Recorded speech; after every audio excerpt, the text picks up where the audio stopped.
La politique en temps réel sans montage. Vous voulez voir ce qui a vraiment été dit? Abonnez-vous maintenant. Le froid frappait nos concitoyens vivant dans les 5,2 millions de passoires énergétiques de notre pays.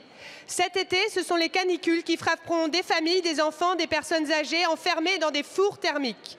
Il n'y a pourtant pas de fatalité à cela. Cela s'appelle la rénovation des logements.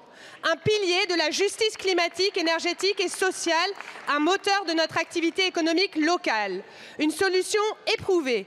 La rénovation énergétique, c'est 700 € d'économie par an. C'est 2 à 4 tonnes de CO2 économisées par an et par logement. Et cette politique publique a besoin de constance, d'engagement dans le temps. Pour celles et ceux qui souhaitent engager des travaux pour la filière économique pour sortir des fossiles.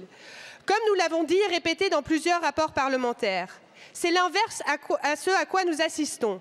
L'annonce de la suspension brutale de MaPrimeRénov' a plongé tout le monde dans l'incertitude. Finalement, face à l'absurdité de cette décision, vous reculez.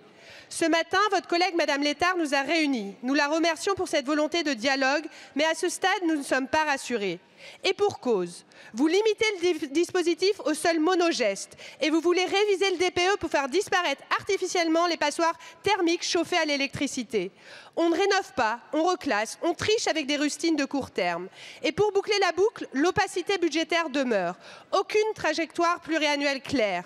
Cette impréparation explique en partie la situation actuelle. Vous vous êtes laissé dépasser par la réussite du dispositif pour les rénovations globales. Monsieur le ministre, on ne combat pas les passoires thermiques et l'emballement climatique avec des feuilles Excel et des logiques d'ajustement de courte vue. Maîtriser nos consommations d'énergie, c'est maîtriser nos dépenses publiques.